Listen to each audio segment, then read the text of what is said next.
Goedenavond, kijkers van Culturu TV.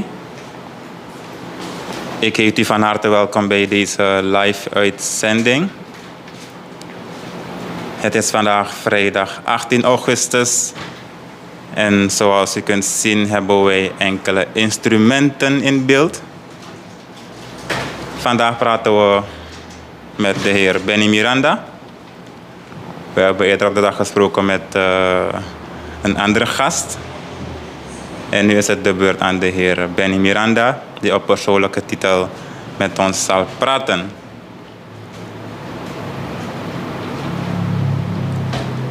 Nogmaals, Culturu TV, ik heet al de kijkers welkom. Terwijl we nog even enkele seconden afwachten, zodat de mensen kunnen aanschuiven. Op deze rustige, koele vrijdagavond.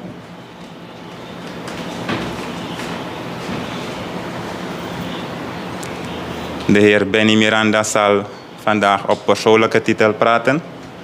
Hij gaat nu aanschuiven. Hij is geen onbekend in de samenleving. Nog steeds Culturu TV live. Wij praten met Surinamers, burgers, jong, oud. Ja, iedereen die op zijn of haar eigen wijze een bijdrage levert aan de ontwikkeling van ons land. En of een mening heeft, een mening wenst te ventileren.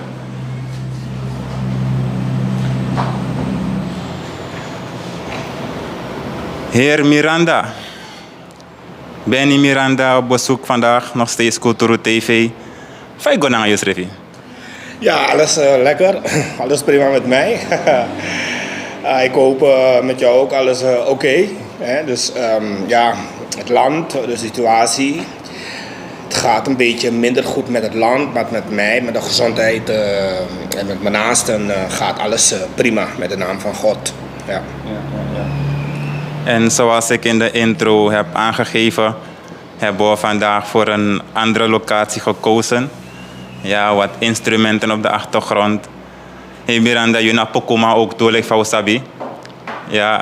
Ja, je mag leg de kijkers uitzien, zo kan je de kijkers een beetje uitleggen om welke instrumenten het gaat, soort instrumenten op de achtergrond, meneer Miranda? Ja, mensen, goedenavond nogmaals iedereen. Wat jullie zien is zo'n drumstel achter mij en jullie zien een paar tomtoms zien jullie en bassdrum zien jullie en snaardrum zien jullie en enkele bekkens zien jullie achter mij. En ook drumstokken zie ik. Nou, jullie weten wat een drummer doet en wat een drumstel is. Hè? Een drumstel, dat is eigenlijk zeg maar een instrument die alles bepaalt. Dus het ritme bepaalt en zo. Dat is de drummer. En wanneer je muziek maakt, dan krijg je dus te maken met de basgitarist, solo-gitarist en toetsenist. Dus keyboardspeler en drummer enzovoort. En samen, als we dan samen spelen, dan krijg je dus een samenvoeging. En dat wordt het algehele muziek. Ja. Samenvoeging dus wordt, kan je dan één muziekstijl afspelen, soms verschillende muziekstijlen. Heb ik het goed, meneer Miranda? Ja, afhankelijk van inderdaad van wat je wil spelen. Als je ervoor kiest om bijvoorbeeld Surinaamse muziek te spelen, Kaseko, ja, dan krijg je dus skranki erbij en soms heb je ook timbal erbij en diverse andere soorten instrumenten krijg je erbij. Als het om reggae muziek gaat, meestal dan heb je dus de toetsenist heb je erbij en meestal heb je dan niet zoveel muzikanten nodig. Vooral als je ook vocalist gebruikt. Vocalist is een computer waar je mee het koor kunt geven, kunt houden. En een vocalist dat is verdeeld in diverse partijen. Dus bijvoorbeeld hoogte, laagte, etc. mineur en septima code enzovoort. Dus dan kun je met minder mensen spelen. Kun je soms met 4, 5 mensen kun je al muziek maken. Ja. Ja. Met 4, 5 mensen kan je soms dan al muziek maken. En ja, je mag vertellen de kijkers zien zomaar. Kan je de kijkers een beetje meer vertellen over jouw favoriete muziekstijl? Soort muziekstijl meneer Miranda loopt play zo. Nou, voor mij, ik vind alles wel mooi hoor. Ik vind Caseco vind ik prachtig. De Surinaamse muziek is natuurlijk, dat is mijn roots. Hè? En Caseco vooral, Tapsee-stijl vind ik echt fantastisch. Voornamelijk een beetje Bronsweg-stijl, Klaaskreek, Lombard-stijl een beetje. Dus die Palewini-stijl. Dat is een Caseco-soort die wordt gespeeld op de vaak 4/4 3/4 en zo. Dus een beetje rustige, puur Caseco-muziek vind ik echt heel mooi. En daarnaast hou ik van reggae-muziek ook. En als we dan over dansen moeten praten, dan vind ik eigenlijk, persoonlijk hou ik heel veel van salsa. Salsa dansen, bachata, zouk en zo. En in Nederland heb ik jaren op salsa dansles gezeten. Tot advanced klas. Dus salsa kan ik echt heel goed. Salsa LA-stijl, Cubaanse stijl. Heb ik jaren gedaan in Nederland, in Utrecht. Dus dat is, ik heb een brede smaak wat muziek betreft, muziek aangaande. Ja. Ja. En voor de kijkers die het niet weten, heer Miranda geeft het aan, heeft een brede smaak voor wat muziek betreft. Voor de kijkers die het niet weten, kan je ons een schets geven? Je mag je dus maar een schets voor wat u allemaal kan als we praten over muziek. Hoe zou je play? Ja, nou, over instrumenten gesproken. Nou, ik kan een beetje gitaar spelen. Ik kan een beetje basgitaar spelen. Dus een beetje ritmegitaar, solo gitaar kan ik een beetje spelen. Een beetje basgitaar kan ik spelen. En ik kan ook een beetje keyboard spelen. Hè? Dus ik kan van alles een beetje. Ik heb ooit trompet geprobeerd. Maar ik kreeg echt geen geluid uit. Maar u heeft het zo te zien, dus de mensen geprobeerd. Ja. Ik had geprobeerd, maar trompet. Eigenlijk, ik weet niet hoor, misschien. Ik heb een kameraad van mij in Nederland, een Hindustaanse man, Sitis Windraban. Hij is trompet virtuoos, zeg maar. Maar ik had zelf geprobeerd om trompet te spelen, echt een tijdje geprobeerd. Ik had zelf ooit een trompet gekocht, maar het is echt heel moeilijk. Ik kreeg geen geluid eruit. Echt, trompet. Want je moet een speciale blaastechniek daarvoor hebben. Hè? En je moet die ervaring hebben. Ja, nou, het wordt... Ja, ze zeggen dat je vanuit het binnenlijke moet je dan blazen en zo. Maar dat is het lijkt... Ja, een speciale techniek. Het is een speciale techniek, maar als je het niet beheerst... En als je het niet in je hebt, ja, dan krijg je echt geen geluid eruit. Trompet is heel moeilijk. Ja. En saxofoon ook. Ja. En ik hoorde u in het begin, in het voorgesprek, je bent zingen pokoe. Kijk voor de kijkers. Je mag zingen, de kijkers. Ja, we kunnen even iets proberen. De kijkers het live kunnen horen. Live exclusief via Culturu TV vanavond. Ja, we kunnen een stukje zingen voor hen. En we hebben toevallig ook iemand hier volgens mij die een beetje kan begeleiden op de gitaar, basgitaar. En dan kunnen we een stukje voorzingen voor hun. Een beetje de Caseco muziek, Stipaliwini stijl. Dus Bronsweg stijl een beetje. Ja, dat kan wel, ja. The floor is yours. Miangai nai pati, meki den taki sadewani ba miangai nai pati, meki den taki sadewani ba miangai nai pati, meki den taki sadewani ba miangai noicho pati, miangai nai pati, meki den taki sadewani ba miangai nai pati. Miangai nai pati, meki den taki sadewani ba miangai nai pati, Meki den taki sa de wani ba menga ina ipati. Teina bala, teina sisa. Teiwa wande, dai mulibi leki movina o. Teina bala, teina sisa. Teiwa wande, dai mulibi leki movina. Teina bala, teina sisa. Teiwa wande, dai mulibi leki movina ba. Teina bala, teina sisa. Teiwa wande, dai mulibi leki movina. Libi leki movina, libi leki movina. Teiwa wande, dai mulibi leki movina. Teina bala, teina sisa. Teiwa wande, dai mulibi leki movina. Dimi duya buya shete. Dimi duya buya shete. Matite yu koini mi oso sayu anikandu. Dimi duya buya shete. Orentape. Applausje. Applausje voor jezelf. Applausje voor jezelf, applausje voor jezelf. Heel goed. Zo, dat is een exclusief optreden van de heer Bennie Miranda via Culturu TV Live. Meneer Miranda, van jou kon je naar Poco Business treffen. Hoe bent u erin gerold? Nou, muziek, Nederland. Ik liet me inschrijven bij de muziekschool in Nederland. En ik begon met keyboard.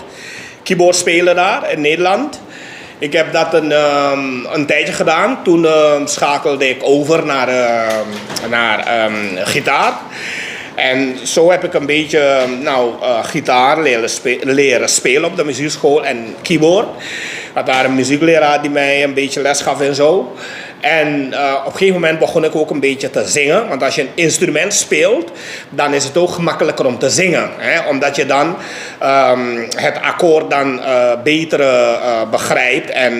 En dan snap je ook beter welke toonhoogte je moet houden, et cetera. Dus om niet vals te zingen, zeg maar. En zo is het een beetje, met het balletje een beetje gaan rollen. En nou, toen ging ik een beetje experimenteren. Dus met het zingen, steeds een beetje oefenen, experimenteren. En toen dacht ik op een gegeven moment van, nou, ik kan wel een beetje zingen. Hè? ik begon een beetje in mezelf te geloven van, nou, ik kan wel een beetje zingen. Dus toen begon ik echt met anderen te repeteren en zo. We gingen soms 2 keer, 3 keer per week gingen we repeteren. En op een gegeven moment had ik een cd, een paar liedjes uitgebracht met een band in Nederland. En toen raakte ik helemaal verliefd aan muziek en ik ben ermee blijven doorgaan. Ja. Dus heeft u uw talent dus ontdekt? Ja, inderdaad. Ja, muziek, het is heel leuk. Muziek maken is echt heel leuk. Vooral als je met een paar mensen samen speelt die een beetje muziek begrijpen en zo. Het is echt fantastisch om samen met een groepje muziek te maken. Je kunt er echt veel lol aan hebben, ja. En als we kijken naar de hedendaagse muziek, heer Miranda, lokaal maar ook internationaal, wat valt u op? Nou, muziek is echt, het is een leuke bezigheid, muziek maken, is echt fantastisch. Maar het is wel jammer dat je dus eigenlijk, ik betreur het dat de traditionele muziek eigenlijk niet meer ten gehore wordt gebracht. Want bijvoorbeeld puur kawina en zo hoor je ook steeds minder. En ja, ik wil niemand neerhalen of zo, maar ik hou wel van een beetje puur en zo. Dus ook de kaseko moet een beetje puur blijven, dus niet rommelig en zo. En de kawina muziek, dus zoals we dat vroeger kenden en zo. Toen we klein waren, weet je wel, toen hadden we echt hele leuke muziek, kawina muziek, aleke muziek en andere traditionele muziek en zo. Nou, je hoort dat steeds minder. Hè? Maar muziek maken en muziek beleven, et cetera, het blijft fantastisch. Het is trouwens ook goed voor de ontwikkeling. Je kunt je geest ermee ontwikkelen. Je kunt je gehalte, alles kun je ermee ontwikkelen om zeg maar een betere persoon te worden. Dus muziek maken is fantastisch, ja. Muziek maken is fantastisch, geeft de heer Miranda aan. Als we kijken naar enkele ontwikkelingen, ook in ons land, we talk about Pokutori, meneer Miranda, dan hebben onlangs een situatie gehad, ik zou zeggen iets minder prettig voor een artiest, een muzikant, die op een podium stond en een lied ten gehore wilde brengen. Ja, heeft u dat kunnen volgen en wat is uw mening hierover? Ja, dat is volgens mij iets van 2 weken of 3 weken terug gebeurd, dacht ik. Het is inderdaad, ik betreur het dat dat heeft mogen plaatsvinden. Want het recht om muziek te maken en muziek je mening te uiten vanuit een muzikale gebeuren is een groot recht voor een artiest. En eigenlijk mag dat niet verhinderd worden door niemand. Dus echt letterlijk door niemand. En dat men dan werd teruggefloten om te kappen. Om dus niet een liedje helemaal ten uitvoer te mogen leggen. Dat is natuurlijk bizar. Het is voor het eerst dat ik zoiets meemaak. Zelf in de meest landen waar men toch wel een beetje zwaar onderdrukt worden, komen ze toch wel aan hun recht om hun mening te uiten aangaande muziek. En nou, als zoiets in ons land gebeurt, dat een minister dan een artiest terugfluit om niet te mogen verder zingen, nou dan is dat eigenlijk, valt dat dan niet goed te praten. En een simpele excuses daarmee denken af te komen met een simpele excuses natuurlijk uit den boze. En wat toen dus heeft plaatsgevonden, ik betreur het. En het is een vorm van dictatuur, als je zoiets ziet gebeuren. Dat een artiest ook wordt verhinderd om niet uit te mogen zingen. Terwijl het is een lied die, ik weet niet wanneer het is uitgebracht, maar ik denk het is een lied van een aantal jaren geleden. Het is geen nieuwe track of wat dan ook. Het is een bestaande liedje. En meneer vroeg ook netjes om dat liedje te mogen zingen.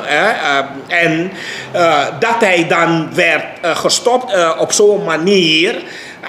Dat is een beetje gek. Het is crazy gewoon. Echt gestoord, dat gedrag. Echt. En we hebben gemerkt dat die functionaris, die persoon, de minister van Binnenlandse Zaken, dat hij onlangs op het matje is geroepen door de president.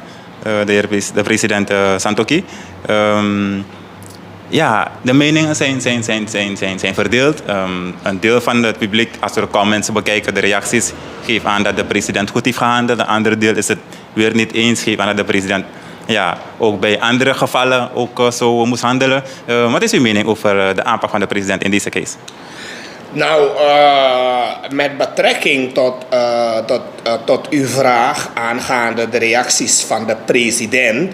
Nou, dan vind ik dat, met betrekking tot jouw vraag, dan vind ik wel dat wij met gelijke mate moeten meten.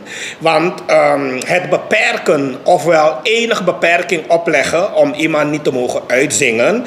En als we dan naar bepaalde overige zaken kijken, zoals burgers oppakken en zomaar opsluiten, dat is ook een vorm van dwang en drang en beperking en onderdrukking. Dus het niet te mogen uitzingen of het niet te mogen optreden als de president zich daarmee bemoeit en betrokkenen, dus de minister, corrigeert. Nou, dan vind ik wel dat de president de overige mensen ogen mag corrigeren. Vooral Amoxie. Want Amoxie die heeft veel meer fouten gemaakt dan meneer Bronto. En wat meneer Bronto gedaan heeft, nou, misschien was het een impulsieve gedrag. Vanuit bepaalde impuls heeft hij misschien was het wel letterlijk een incident. Dus hij heeft incidenteel gehandeld. Dus, en wellicht heeft hij, toen hij dus zich besefte wat hij gedaan heeft, misschien dacht hij van ik had het anders moeten doen. Maar toen was het al te laat. Dus hij heeft vanuit bepaalde impuls gehandeld. Zijn handeling eigenlijk is een beetje ontoerekening vatbaar geweest. Dus het mag eigenlijk niet aan betrokkenen toegerekend worden. Omdat hij op dat moment niet zichzelf was, wellicht.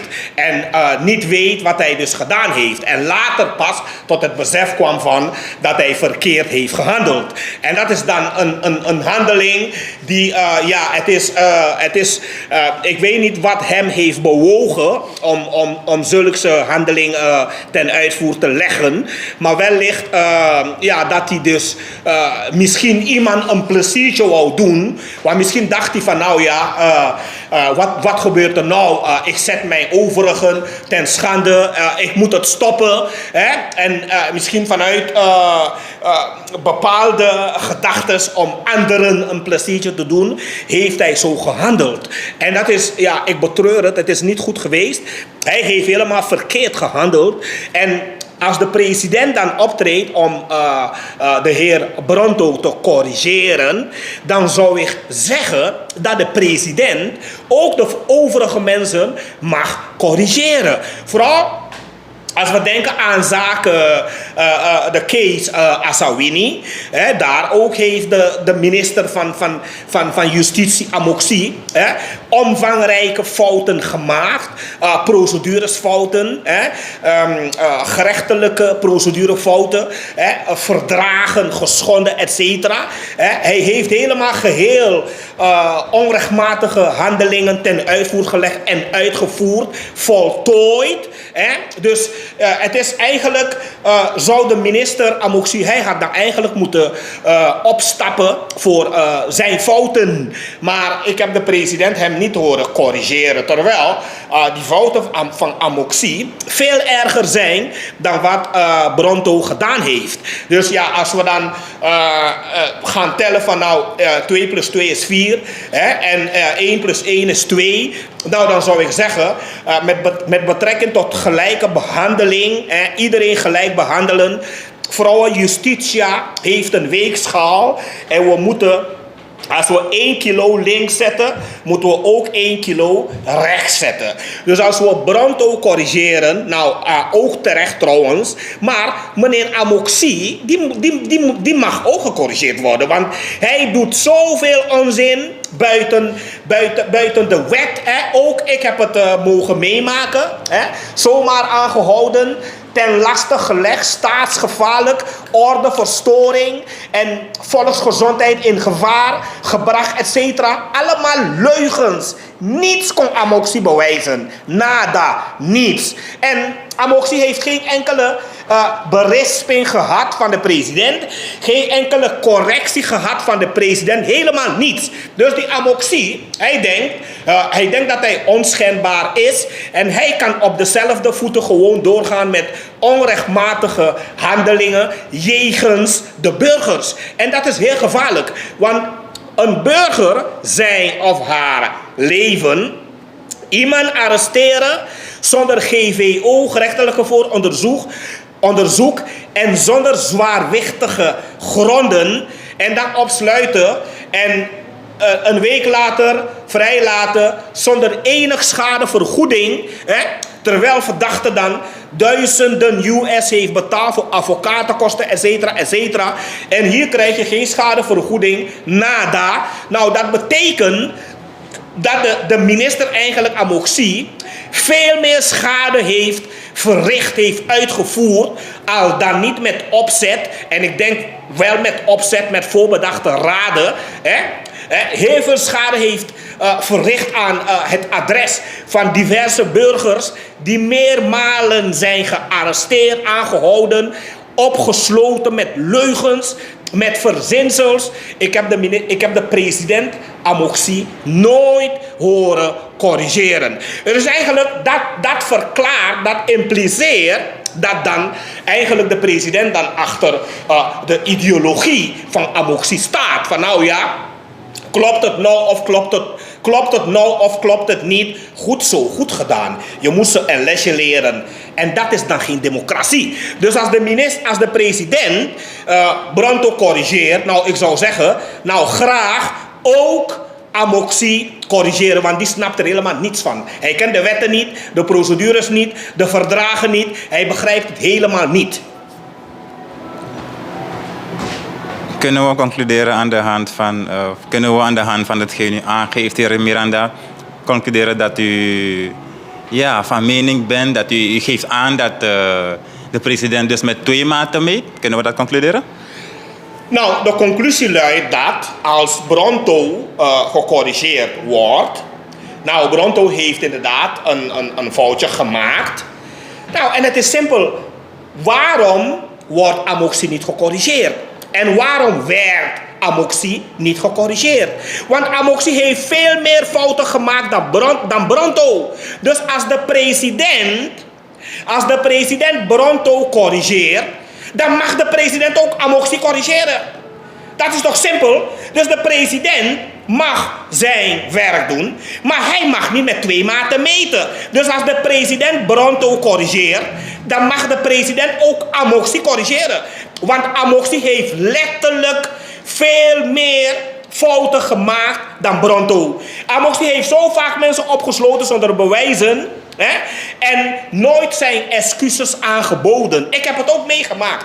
Ik ben beschuldigd staatsgevaarlijk. Ik had niets gedaan. Helemaal nada. En met betrekking tot case Assawini. Nou, dan moet u kijken hoeveel proceduresfouten Amoxie gemaakt heeft. Zelfs de Nederlandse ambassade was ervan geschrokken. Die zei ook van nou ja, dit maak ik voor het eerst mee. Zoveel fouten, zoveel procedurefouten, zoveel jurisprudenties fouten, zoveel mistakes heeft de minister gemaakt. Niemand heeft hem gecorrigeerd. Niemand, de president niet, de vicepresident niet. Niemand heeft Amoxie gecorrigeerd. Dus als de president Bronto corrigeert, dan mag de president ook Amoxie corrigeren. Anders is het meten met 2 maten. Anders is het meten met 2 maten, geeft de heer Bennie Miranda aan op deze vrijdagavond op persoonlijke titel.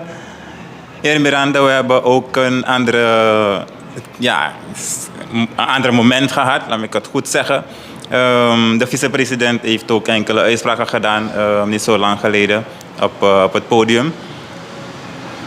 Ja, ik zal niet in herhaling treden natuurlijk. Het is breed uitgemeten in de media. De beelden liggen daar. Beeldmateriaal door diverse mediahuizen, journalisten hebben dat vastgelegd. En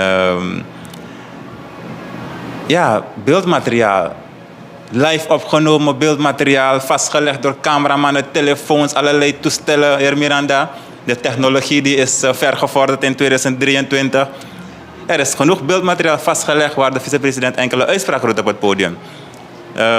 Heeft u dat kunnen volgen en wat is uw mening hierover? Want als we kijken naar de afgelopen 2-3 dagen, dan zegt de VP nu dat hij die zaken niet heeft gezegd. VP zegt maar ik heb die termen niet gebruikt en zo. En die beelden gaan nog steeds rond via de diverse kanalen, social media en ook de gewone media. Ja, als je het zo bekijkt, meneer Miranda, wat gaat er nu om? Nou, ik zou de vicepresident willen adviseren om niet meer te praten. Om het woord aan anderen over te laten. Want gebleken is dat hij vergeet wat hij heeft gezegd.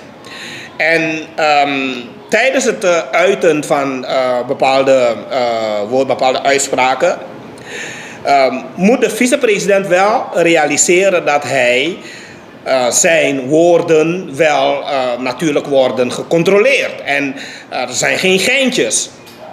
En als de vicepresident dan bezig dat hij zijn handschoenen gaat terugpakken, et cetera.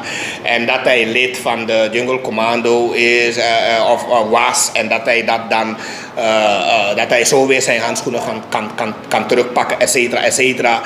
En vervolgens met een ander verhaal komt, dan ben je eigenlijk niet geloofwaardig meer. Want kijk, we gaan niet voor mensen liegen, maar wat de vicepresident heeft verklaard, wat hij volgens mij in Kommerwijnen was, die meeting, dacht ik, en wat hij daar heeft geroepen on stage, en vervolgens komt hij met een andere verklaring, terwijl die eerdere beelden, die zijn nog allemaal te vinden op YouTube, op het internet, et cetera. Dus als de vicepresident iets roept, iets verklaart, en vervolgens denkt hij van nou ja, wat heb ik gezegd? Mijn God, Nou, je kunt dat niet meer terugdraaien, want het staat op YouTube, staat op het internet. En als de vicepresident dan komt ontkennen dat hij dat niet heeft gezegd, dat iemand anders het in een ander context willen plaatsen, et cetera, dan is de vicepresident eigenlijk ongeloofwaardig. Hij maakt zichzelf ongeloofwaardig. Want niemand heeft hem gestuurd om die uitspraken te maken. Hè? Hij deed dat zelf. Misschien had hij niet met anderen overleg om zo te gaan praten. En die uitspraken die kunnen vergaande gevolgen hebben. Sommige mensen zijn geschrokken en zo. En die uitspraken kunnen ook maatschappelijke onrust veroorzaken. Kijk, mijn geboorteplek is Stoelmanseiland. Dat is in het binnenland Tapanawoni, Marowijnen. Daar ben ik geboren. Vanuit Stoelmanseiland vertrok ik op jonge leeftijd naar Nederland. Stoelmanseiland, we weten allemaal dat tijdens het conflict, binnenlandse conflict, de Jungle Commando die had daar hun kwartier, hun post op de Stoelmanseiland. Mijn opa die werkte daar. Mijn opa die was bootsman daar. Daar hadden we een mooie guesthouse. En die guesthouse was bedoeld voor de toeristen uit Frankrijk en Nederland, et cetera. SLM en GUM-R, die brachten destijds soms 3 keer per week, 2 keer per week brachten zij toeristen naar Stoelmanseiland. En dan gingen ze verder varen met de boot naar Dritabbetje, naar Grand Olosula, naar Mankabasula, naar Grand Santi, Lua, et cetera. Ik was een kleine jongen, ik heb het allemaal meegemaakt. En Stoelmanseiland, mijn geboorteplaats, het was een paradijs daar. Het was een hele mooie eiland. Daar hadden we een hele mooie poli. We hadden daar een hele mooie ziekenhuis. Met meer dan 100 kamers. Hele mooie school hadden we daar. Hele mooie hele mooie internaat hadden we daar. En Stoelmanseiland was echt heel mooi. Daar hadden we hele mooie huizen, dus van die Lantioso, overheidsgebouwen, woningen en zo, van die stichtingwoningen hadden we allemaal daar. Alles is tijdens het conflict destijds vernietigd. Alles is kapot gegaan. Dus als we dan gaan praten over handschoenen terugpakken, et cetera, dan roept dat bepaalde gevoelens op. En dat zijn geen vrolijke gevoelens. Want mijn geboorteplaats, Stoelmanseiland, is mede daardoor, door het conflict van toen destijds, is alles vernietigd daar. Jungle Commando die hadden daar hun vaste post, de Stoelmanseiland. Vanuit daar opereerden zij. En alles, het vliegveld, daar hadden we een hele mooie vliegveld.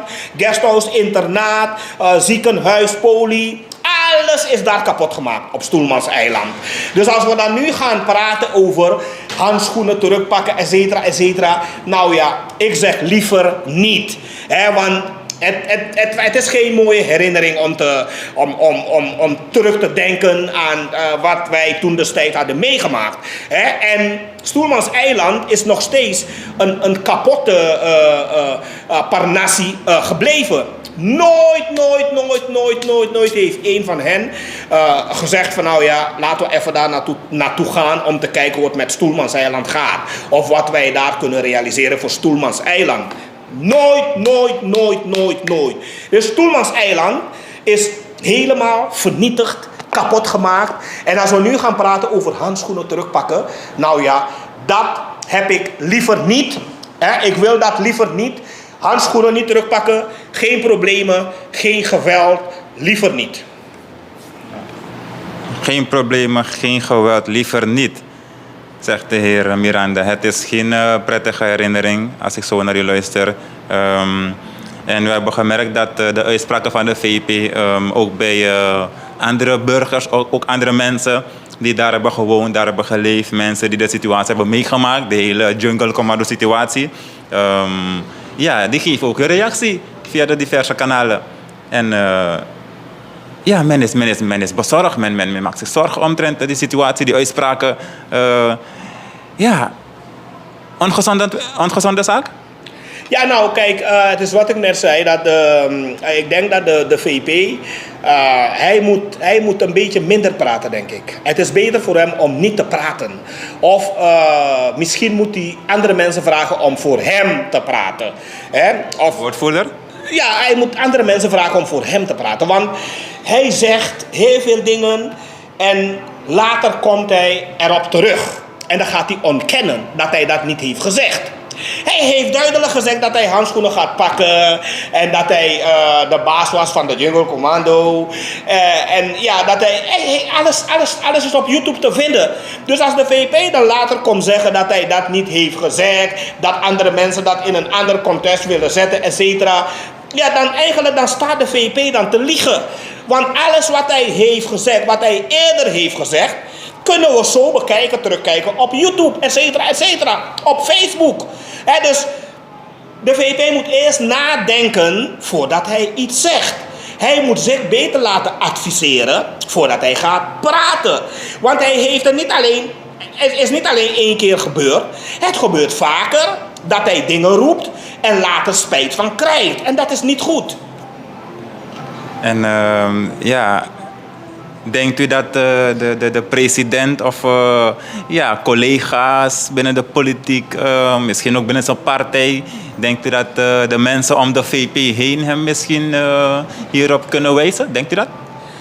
Nou, ik weet niet of het zo is, maar ik heb vaak verhalen gehoord dat de VP niet naar anderen luistert en zo. Want ik geloof dat ook wel, dat hij misschien niet naar anderen luistert. Want tijdens het beginnen van de starten van de coalitie en periode daarna hadden meer dan 1000 mensen hem ook geattendeerd van nou ja, opletten. Dit gaat uit de hand lopen. Die samenwerkingsverband gaat niet werken. Omdat VAP, wat de meeste mensen niet begrijpen, VAP is een rechtscombinatie, is een rechtspartij. Rechts betekent een partij die rechtscultuur hanteert. Dat betekent dat een ieder moet voor zichzelf zorgen. Een rechtspartij die houdt geen rekening met mensen. Een rechtspartij die gaat volgens de gemaakte afspraken in voordeel van de partij. Zo gaat een rechtspartij te werk. Het is net als bijvoorbeeld Rutte van de VVD. Rutte van de VVD is een rechtspartij. En een rechtspartij die kijkt niet om van hebben de mensen wel te eten, et cetera, et cetera. Een rechtspartij denkt alleen aan wat moeten we doen om het land beter te kunnen besturen, enzovoort, enzovoort. En ook al zou dat of is dat ten koste van het volk, een rechtspartij die heeft daar geen boodschappen aan. Dat is een rechtspartij.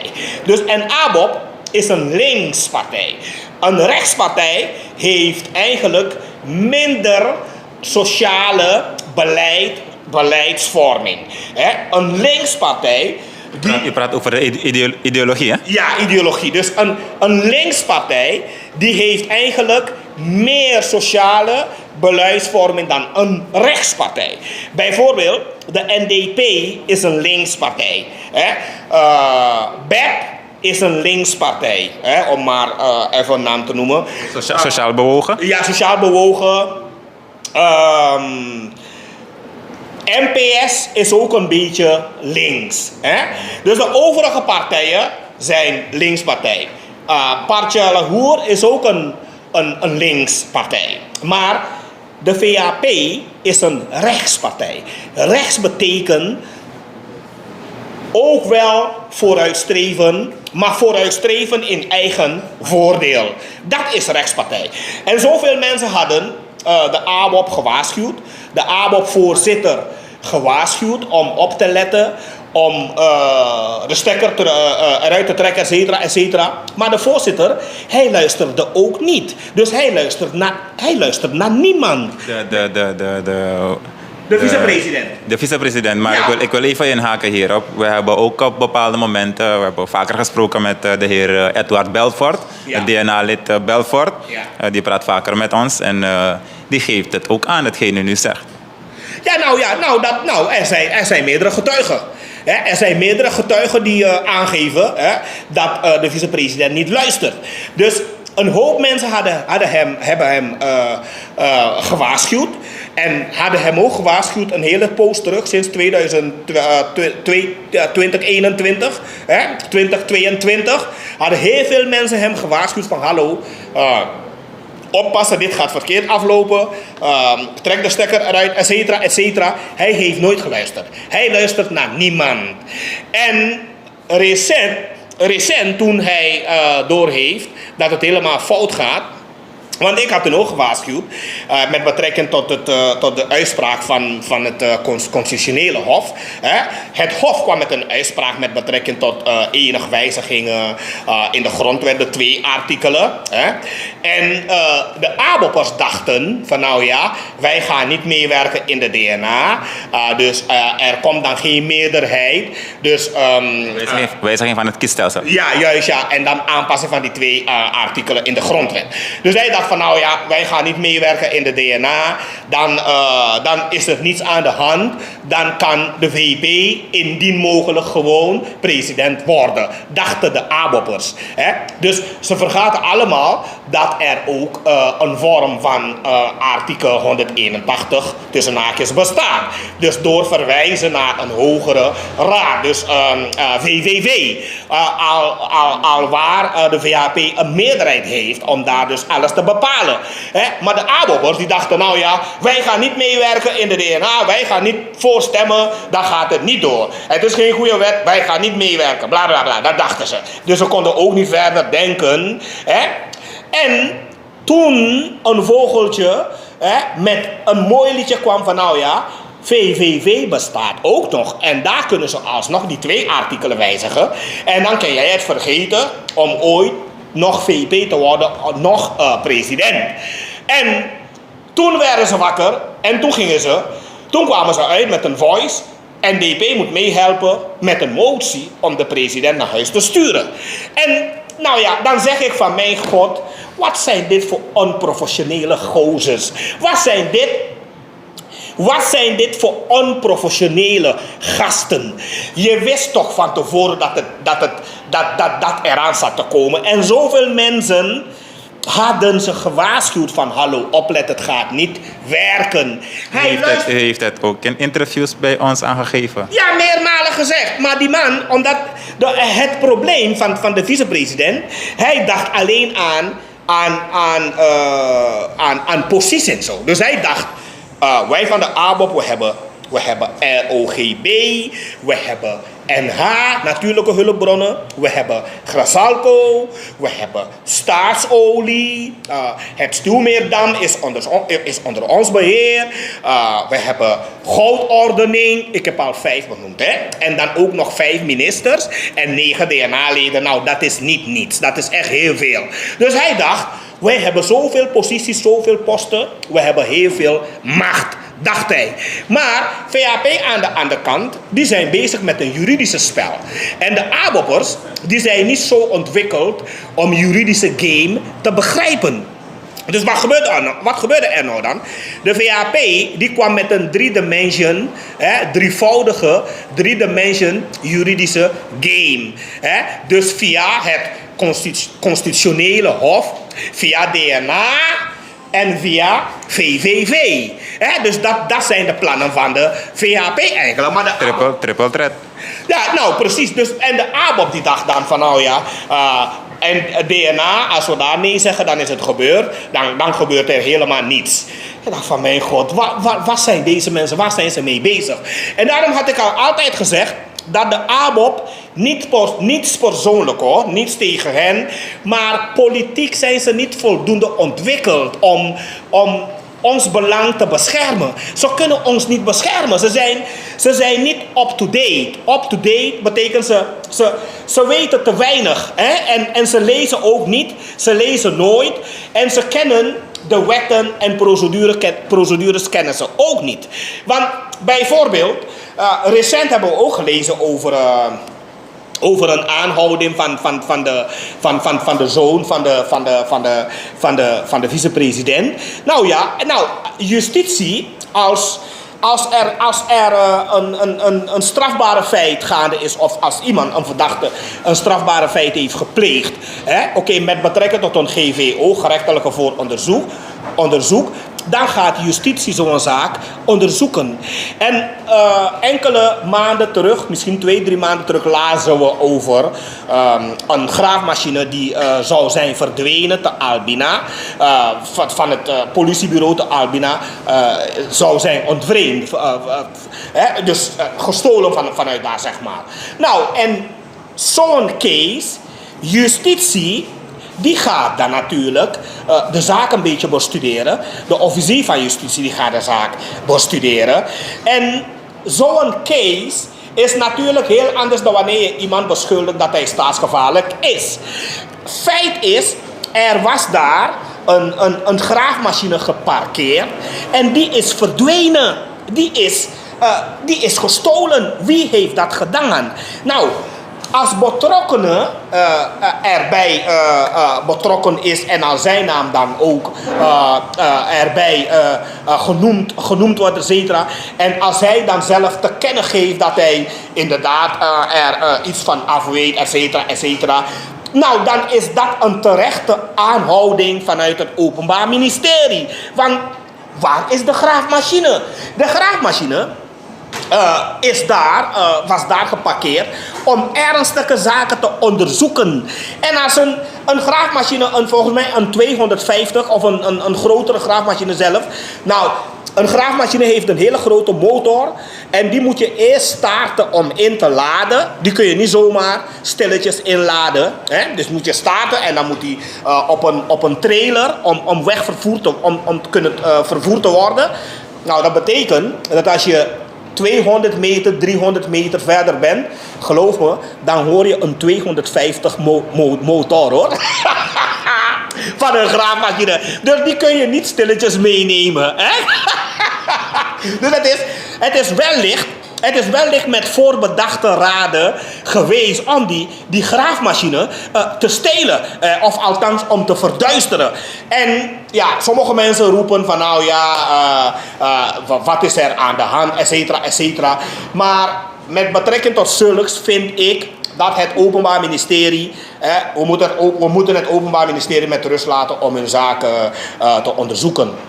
Dus ja, het is een beetje afdwalen en andere dingen erbij halen. Maar dat zijn allemaal zaken die niet kan. En om het land een beetje veilig te maken voor ons, dan moeten we wel met gelijke mate meten. Om terug te komen daar wat ik ook eerder had gezegd over de heer Amoxie en de heer Bronto. Er zijn 2 ministers. Als de heer Bronto wordt getikt op zijn vinger, omdat hij heeft gezegd, ja, een artiest heeft gestopt om Alibi Contranga te mogen uitzingen. Nou, dan zeg ik, wat about meneer Amoxie, die heeft veel meer fouten gemaakt. En er zijn allemaal, ik probeer een relaas te geven over gelijke behandeling. We moeten iedereen gelijk behandelen. Ook al ben je de president, ook al ben je de VP, ook al ben je zoon van de VP, of wie dan ook. Als je gestolen hebt, als je strafbare feiten hebt gepleegd, dan moet je klaarstaan voor de consequenties. Indien je strafbare feiten hebt gepleegd, moet je instaan voor de consequenties.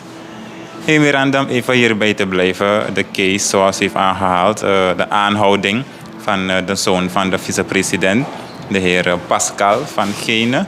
Die is aangehouden door de politie.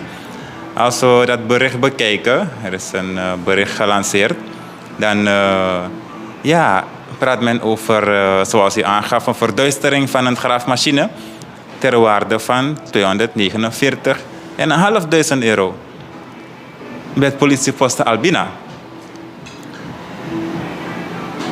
Is het aan Chinsani, heer Miranda?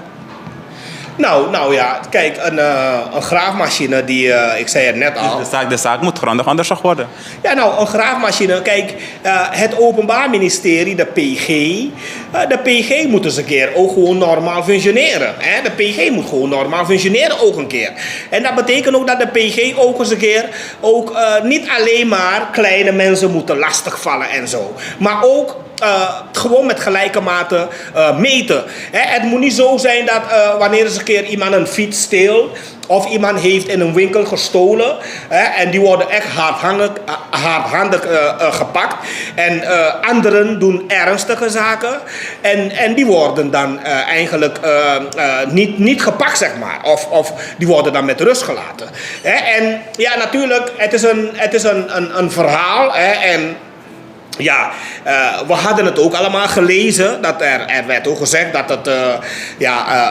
waar is die graafmachine? Waar is die graafmachine nou? Waar is het naartoe? Nou, die hoorden gewoon daar eigenlijk te blijven. Want daar hadden ze het geparkeerd. Dus ja, wie heeft de machine meegenomen? En dat is... het blijft een vraagteken. En natuurlijk, voor justitie is het... ik denk dat met betrekking tot een vorm van in gevangenhouding, gevangenneming, voor op zijn minst de duur van 90 dagen en langer. Ik denk dat het Openbaar Ministerie primair voldoende grondslag heeft om krachtens het wetboek van strafvordering gevangenhouding en primair gevangenhouding te vorderen. Omdat er is genoeg wettig en overtuigend bewijzen daarvoor. Want het punt is dat de machine is verdwenen. En waar is die machine nou? Waar is het naartoe? En ja, het moet gevonden worden. En eigenlijk voor justitie is het dan zo dat als het eigenlijk onvindbaar blijft, ja, dan is dat eigenlijk dat wekt dan meerdere vermoedens op bij het Openbaar Ministerie. En degenen die daar verantwoordelijk voor zijn, ja, die dienen dan voor alle schuld op te draaien. Zo werkt de wet gewoon. Dus dan in deze is er geen sprake van een ten onrechte beschuldiging, ofwel dat er barbaars wordt opgetreden en zo. Nee, dat is niet aan de orde. We hebben een grondslag. Wat is daarmee gebeurd? Je moet verklaren wat is er mee gebeurd, waar is het naartoe. En verduistering is natuurlijk een ernstige strafbare feit. En wat er ook nog bij komt kijken is dat het Openbaar Ministerie, die volgens de berichten van toen destijds, zal er een onderzoek lopen naar diverse strafbare feiten die zou zijn gepleegd met die graafmachine. En het OM heeft die graafmachine nodig om verder onderzoek te ontplooien, uit te voeren. Dus als een verdachte of een iemand zomaar die graafmachine wegpakt of verduistert, nou ja, dan denkt het OM ook van ja, waarom heb je dat gedaan? Wat heb je ermee te maken? Waarom doe je dat? Ben je erbij betrokken? Wat is jouw verklaring? Snap je? Dat is eigenlijk waar het op neerkomt. Maar die mannen, ze denken niet ver. Diepgaand onderzoek. Ja, diepgaand onderzoek. Want waarom ontvreemd je? Wat is het? Waar bemoei jij je mee? Want kijk, ik bedoel, als je zegt zou je dan zeggen van nou ja, kijk, persoonlijk vind ik dat ik heel slim ben. En ik weet ook hoe de wetten werkt. Maar ik in betrokkenen positie bijvoorbeeld, ja, ik zou geen verklaring kunnen bedenken. Je kunt geen verklaring bedenken in zoiets van, de graafmachine is onvreemd, het is weggenomen, het is verduisterd. Ja, ik zou geen verklaring hebben. Omdat het OM staat zo sterk, want de graafmachine is meegenomen, het is gestolen, het is weggenomen, verduisterd. Waar is het? Ja, als de rechercheur je vraagt, ja, we hadden daar een graafmachine, het is ontvreemd, het is verduisterd, het is weggenomen. Wat is jouw verklaring? Want je had al eerder gezegd, je had al eerder erover verklaard, wat er allemaal volgens jou is gebeurd en bla bla bla bla bla. Hij heeft een interview afgestaan aan lokaal medium, Key Nieuws. Ja, nou precies, en dat geldt ook, dat neemt de rechercheur, die neemt dat ook mee, als bewijs van, nou ja, betrokkenen weet ervan af. Betrokkenen weet ervan af. En dan eigenlijk heeft betrokkenen zichzelf in zijn vingers gesneden. Want hij had al een verklaring gelegd daaromtrent. Dus hij kan niet zeggen van, hij kan op een latere tijdstip, later stadium, kan hij niet zeggen dat hij, nee sorry, ik weet niets, ik weet niets, ik heb er niets mee te maken, ik weet het niet. Nee, dat kan niet. Want dan krijg je, juist als je dat gaat zeggen, dan krijg je alle beperkingen opgelegd, want je gaat dan liegen. Snap je? Dus het Openbaar Ministerie, ik denk zulke zaken zijn geen zaken voor ongeschoolde mensen. Want we hebben te maken met een ongeschoold groep die de wetten niet kennen, ze kunnen niet analyseren, ze begrijpen er helemaal niets van. Men kan aangeven dat hij de mensen beledigt, meneer Miranda. Nou, het is geen belediging. Ik zeg niet iedereen is ongeschoold. Dat zeg ik niet. Ik zeg een groepje. We hebben te maken met een klein groepje ongeschoold mensen. Want als je een beetje geschoold bent en je weet dat het is ruimschoots bekend dat het Openbaar Ministerie is op zoek naar een graafmachine. Het was ruimschoots bekend. Dus als je een beetje hersenen hebt, als je ontwikkeld bent, dan ga je je niet bemoeien met zoiets. Want we wisten allemaal van tevoren dat het Openbaar Ministerie, ze zijn op zoek naar verdwenen vliegtuigen, et cetera, opgegraven vliegtuig enzovoort. En later lazen we over, ze zijn op zoek naar graafmachine. En toen lazen we later van ze hadden het gevonden en geparkeerd te Albina. Nou, we wisten het van de media. En als wij dan besluiten om op eigen initiatief helemaal naar het politiebureau te gaan, om daar een graafmachine te ontvreemden daar, te verduisteren daar, dat is met voorbedachte raden. En de vraag is, waarom gaan we dat doen? Waarom hebben we dat gedaan? Snap je? Dus dan kun je later niet zeggen van, nou ja, sorry, ik weet het niet. Of ja, nou sorry hoor, excuses, sorry. Dat helpt niet. Je moest je niet daarmee bemoeien. Die man, hij moest zich niet daarmee bemoeien. Waarom ging hij zich daarmee bemoeien? Dus die man, hij heeft zich in een hele grote probleem. Hij heeft zich gewoon in een Braziliaanse, bij een nest heeft hij zich verwikkeld. Waardoor hij eigenlijk nu niet eruit kan komen. gevaarlijk spel. Ja, gevaarlijk spel. Gevaarlijk spel. En kijk, je moet er zo bekijken. Iemand is ergens vermoord. En de politie, die plaatst daar een verboden toegang voor iedereen. Alles wordt afgebakend en ze schrijven verboden toegang. En jij had toevallig een sleutel van dat huis. Misschien huurde je daar een kamer. Maar dan wacht je tot middernacht. Je weet dat het is verboden toegang op dat moment. En dan wacht je tot middernacht, dan pak je een sleutel, dan ga je daar stiekem naar binnen. En dan word je betrapt. Wat ga je verklaren? Dat is op heterdaad. Ja, wat ga je verklaren? Wanneer als de politie vraagt van, nou ja, kijk, je kan toch lezen, verboden toegang. We zijn bezig met een forensisch onderzoek hier. Verboden toegang voor iedereen. Dat betekent dat je daar niet mag. Je mag daar niet gaan lopen. Je mag daar geen spullen gaan aanraken. Etcetera, etcetera. Dus als je stiekem daar naartoe gaat. En je wordt betrapt. Wat ga je dan verklaren? Je kan bijna niets verklaren. Je wordt gewoon opgepakt en opgesloten. Apastrati de man botak ifaya. Ja toch, je mag daar niet naartoe gaan. Dus hetzelfde ook. Hetzelfde voorbeeld gaf ik net. Je weet, het OM is op zoek naar een graafmachine. Met heel veel moeite hadden ze het gevonden. Met heel veel moeite. En ze hadden het ergens opgeborgen, geparkeerd. En dan ga je je daarmee bemoeien. Om het te verduisteren, of om het te verkopen, of om het weet ik veel wat mee te doen. Nou dan ifaya, echt toch, ifaya. Niemand kan je daarbij helpen. Niemand. Niemand kan je daarbij helpen. Heer Miranda, we gaan nog blijven bij het Openbaar Ministerie. De benoeming van de procureur-generaal is een feit.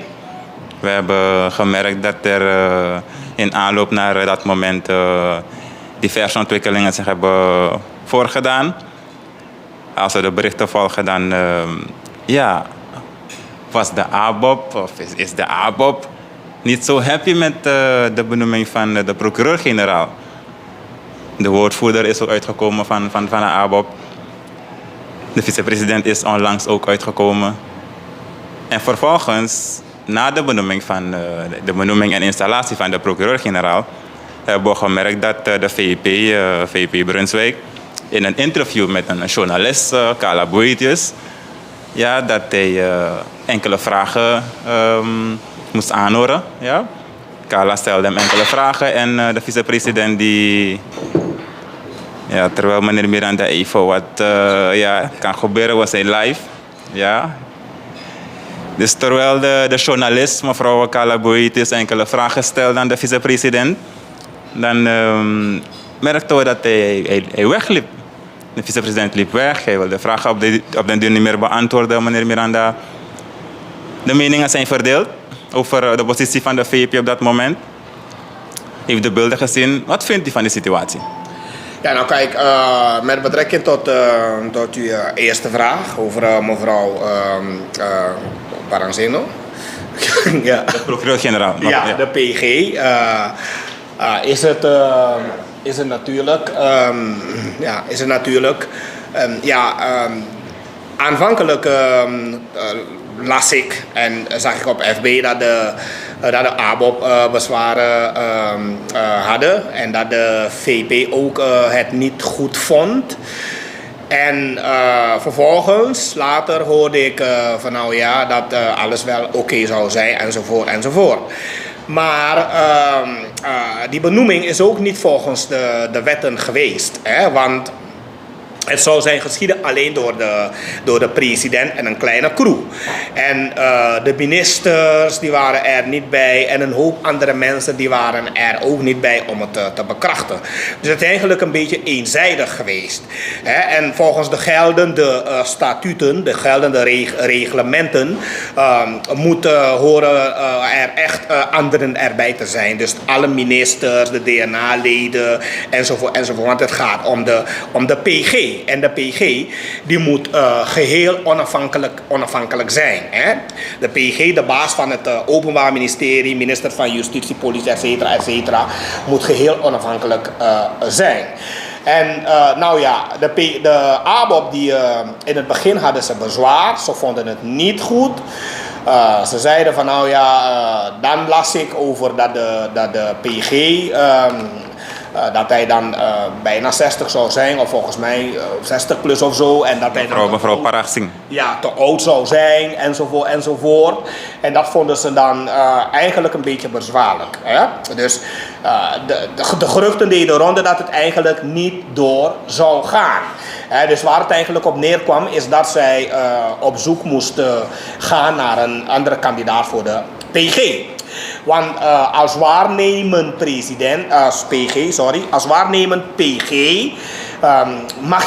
ben je natuurlijk niet bevoegd om vrij uit te bewegen, om alles te kunnen doen en later, et cetera.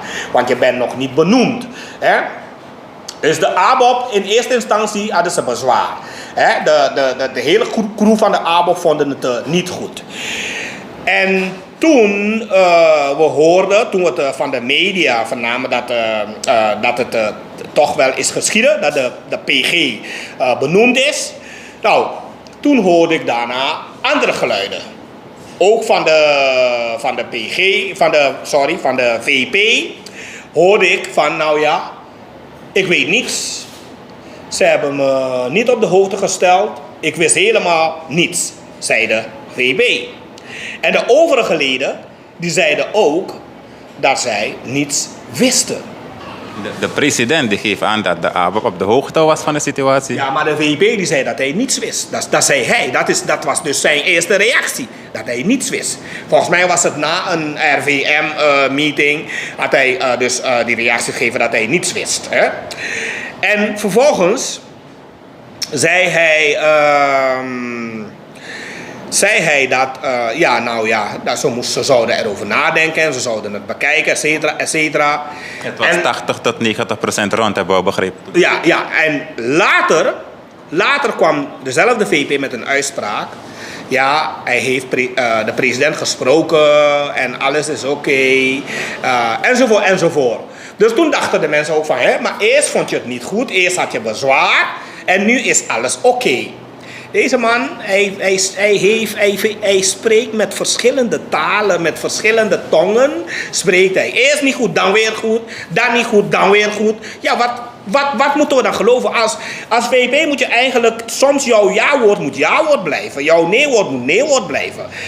Je kan niet steeds bezwaar aantekenen van dingen die je niet goed vindt. En dan zeg je altijd weer, ja, ik heb gesprek gehad met de president, het is nu weer goed. Dat is eigenlijk, ja, het volk, de mensen die jou daar hebben geplaatst, die kunnen zo eigenlijk geen vertrouwen in je hebben. Want je kunt eigenlijk de mensen niet meer stabiliseren aangaande hun vertrouwen in jou. Want als tweede man van het land, jouw ja-woord of jouw nee-woord of alles wat je zegt, zien wij niet als een grapje. Maar als je zegt, ja, ik ben het niet mee eens, ik vind het niet goed. En dan kom je overmorgen, dan zeg je, ja, ik heb de mensen gesproken, ik heb met de president gesproken, alles is nu oké. Nou ja, dat slaat nergens op eigenlijk. En we zien dat steeds vaker gebeuren. En het is eigenlijk, ja, ik betreur het dat dat steeds gebeurt. Het is echt niet goed. Het is echt niet goed, geeft meneer Miranda aan. Ja, en de reactie van de VP op vragen gesteld door een journalist. Een doorgewinterde journalist. Mevrouw Kala, die heeft heel veel ervaring in het vak. Zit al jaren in het vak. Wat vindt u daarvan? Kijk, dat met betrekking tot mevrouw Kala. Mevrouw Kala heeft eigenlijk volgens het journalistieke werk mag mevrouw eigenlijk een beetje doordringen, ook doordrammen. Dat mag. Hè? Zij mag vragen blijven stellen. En ook als een president het niet goed vindt, of als de VP het niet goed vindt, de journalist die mag doorgaan met haar vragenstelsel. Ze mag haar vragen altijd blijven stellen. Dat is overal zo geregeld. En een journalist, die wordt ook landelijk en wettelijk beschermd. Hè? Ze mogen alles doen. En ja. Vierde mag. Ja, precies. En als de VP zegt, nou ja, ik ben moe van jou, ik wil niet meer met jou praten, stel me die vragen niet meer. Of, als mevrouw Kala zo wordt bejegend, dat is een afspiegeling van dat gedrag. Dat gedrag van een beetje willen domineren, ofwel de baas willen spelen voor iedereen. En dat is eigenlijk wat we dus steeds bij de ABOP zien. Dat de ABOP, de volgelingen van de VP, die hebben datzelfde gedrag willen ze ook steeds hanteren. Om te tonen van, nou ja, ik ben de baas. Je moet naar mij luisteren, ik bepaal het. Maar dat is niet waar. Kijk, zulke gedachten krijgen we omdat men onvoldoende ontwikkeld zijn. De VP en de president zijn geen bazen van het volk. Ze werken voor het volk. Ze dienen het volk. Dat moeten ze eens een keer goed onthouden. Maar wat de VP, hij denkt, ik ben de baas van het volk. Ik ben jullie baas. En de ABOP, wij hebben zoveel posities.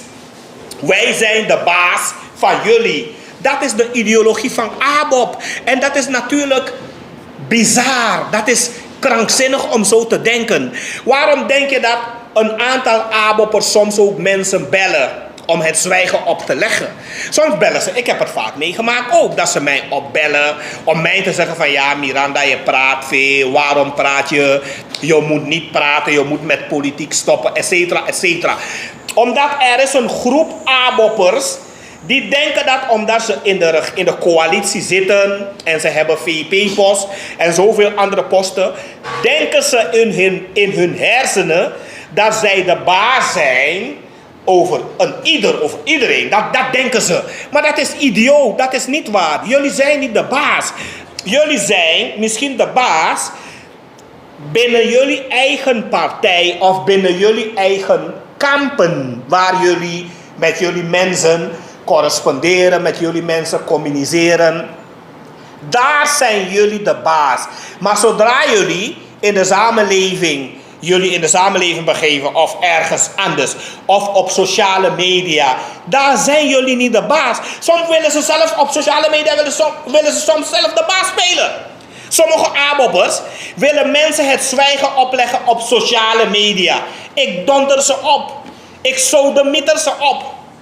Zo ver gaan ze. Ze willen komen bepalen voor bepaalde mensen op sociale media wat ze moeten zeggen, wat ze mogen zeggen en wat ze niet mogen zeggen. Ik donder ze op. Ik sodemieter ze op. Omdat we hebben nu te maken met een beetje een lichte vorm van onderdrukking. Mensen willen domineren. Mensen willen commanderen. Het komt van dat gedrag van hoe de VP dat deed in de DNA. Daar had hij de DNA-leden toegesproken van: mensen, ik ben de baas van ABOP. Jullie moeten allemaal voorstemmen. Dat heeft hij gezegd in DNA. Hij heeft de DNA-leden opgelegd om voor te stemmen.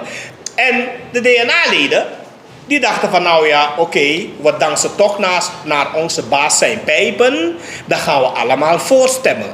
Dus de DNA-leden, die praten niet, ze zeggen niets. Ze dansen allemaal naar de pijpen van hun baas, de VP. En de enige die tegenspraak heeft, is Belfort. Maar Belfort die gaat ook de andere richting op.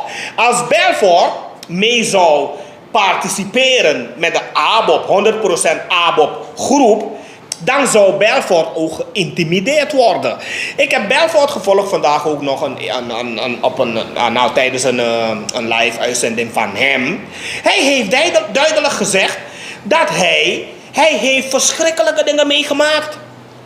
Hij heeft verschrikkelijke dingen meegemaakt bij de ABOP. Hij werd uit een appgroep gesodemieter gegooid. Tijdens een vergadering werd hij uit een zaal gegooid. Door de ABOP. Omdat hij niet luistert naar bepaalde vreemde plannen, handelingen van de ABOP. Hij gaat niet overal mee met hun. En dat is het probleem. Dus eigenlijk, als je bij de ABOP bent, als je met de ABOP samenwerkt, dan moet je alles doen wat ze zegt. Ze bellen je op. Je mag geen nee zeggen. Ze gaan je allerlei vreemde dingen opdragen. En je moet luisteren naar hun. Dat is wat ze doen. En daarom hebben ze een paar mannetjes. Ik werd ook vaak gebeld op Facebook. Vaak gebeld door een paar crazy mannen. Belden mij op. Ja, waarom praat je? Wat doe je op Facebook? Vaak werd ik gebeld door een paar mannen. Ik blokkeer ze. Iedere keer blokkeer ik hen. Dus het is de ABOP die gekomen is met een vorm van onderdrukking. Mensen onderdrukken. Want toen de VP in de DNA zei dat de DNA-leden moesten allemaal voorstemmen. Hij had niet nagedacht over de consequenties. Ze deden allemaal mee. Ze gingen allemaal voorstemmen. Wat gebeurde er nou dan? Nu is het zelfs zover gekomen dat grond- en bosbeheer gaat nu deels, wordt het bepaald via de president. Presidentieel besluit.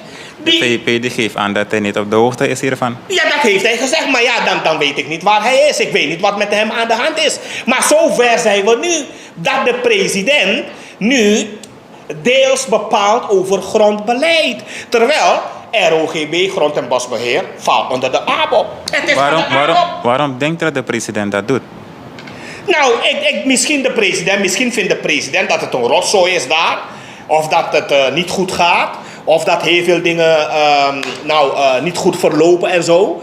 En misschien denkt de president van nou ja, we moeten nu even ingrijpen om orde op zaken te stellen. Misschien is het dat.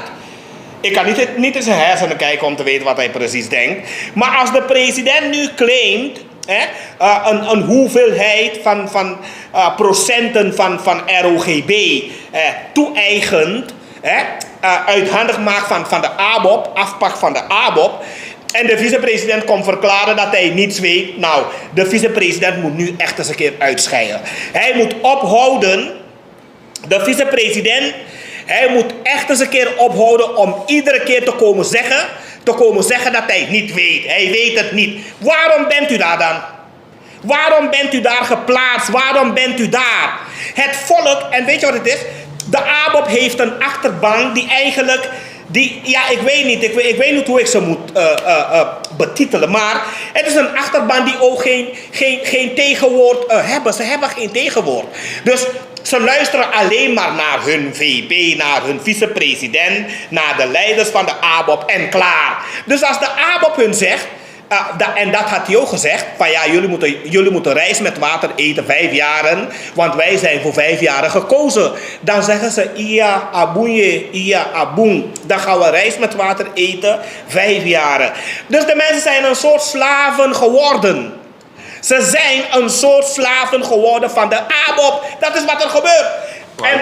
Kwalijke zaak? Kwalijke zaak. En de ABOP, meneer Belfort, die zag dat. En hij dacht van hij wou niet daaraan meedoen. Want wat hij zag is een pure vorm van onderdrukking. Jullie moeten rijst met water eten 5 jaren. En dan ben je daar als VP. Je hebt 9 DNA-leden. Je hebt 5 ministers. Je hebt omvangrijke ministeries. Je bent voorzitter van de RVM, Raad van de Ministers. En nog zoveel andere dingen. Raad van Staatsolie ben je ook. Ook daar gebeurt een heleboel gekke dingen, staatsolie. Gebeurt zoveel gekke dingen. EBS, SWM. Maar gaan we nu bij de VP en vragen wat gebeurt nu bij SWM? Zeg hij, ik weet het niet. Gaan we nu bij de VP vragen wat gebeurt bij EBS? Zeg hij weet het niet. Gaan we bij de VP en we vragen wat gebeurt bij staatsolie? Zeg hij, ik weet het niet. Nou ja, dat betekent dat je bent niet geschikt om het volk... de mensen die voor jou gestemd hebben, je bent niet geschikt om hen te verdedigen, want je kan de mensen niet verdedigen.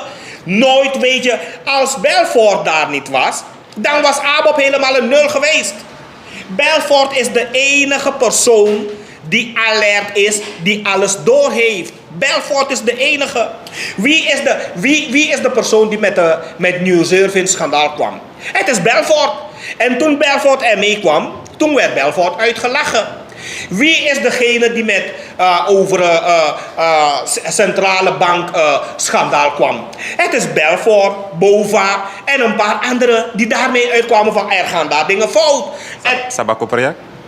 Ja, en daar ook, ja, inderdaad, met die percelen enzovoort. Dus, en de overige mensen van de ABOP, die komen met niets. Een DNA-lid moet onderzoek doen. En een DNA-lid, die moet constant research doen op het internet om misstanden na te kijken, te controleren. Wat de mensen denken is, ze denken dat de DNA-leden zijn van de partij ABOP en VAP. Dat is niet waar. De DNA-leden, als je DNA-lid bent, dan ben je voor het volk. Dan moet je voor het volk werken. Primair. Voor? Primair. Ja, precies. Ja, inderdaad. Ja, primair. Ja. Vanaf het begin al, ja.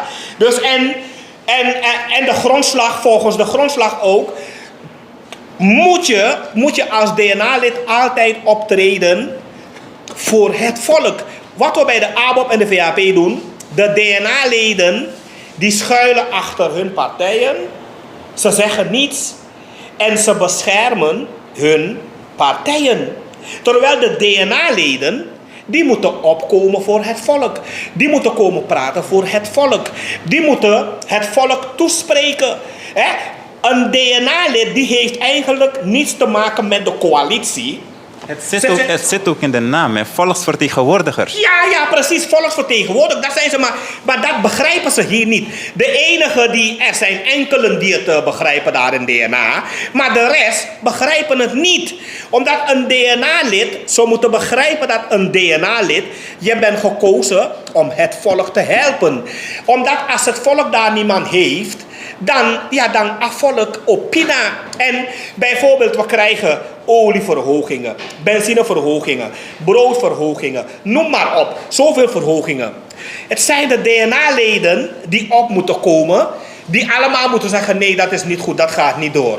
En als er een meerderheid is, dan gaat het niet door. Maar de DNA-leden, wat er ook komt, stemmen ze allemaal voor. Dus de DNA-leden die staan achter de regering en ze helpen de regering. En dat is fout.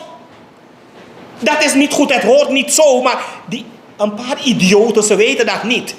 Ze weten dat, ze denken bij de ABOP en ook wel bij de VAP denken ze, we moeten onze regering, we moeten onze partij helpen en de regering.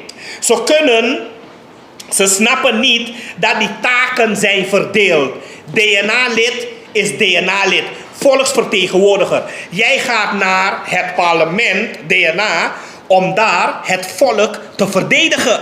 Niet om jouw partij te verdedigen. Niet om jouw partij te helpen. Jij, een DNA-lid, die staat eigenlijk, in feite staat een DNA-lid tegenover de minister.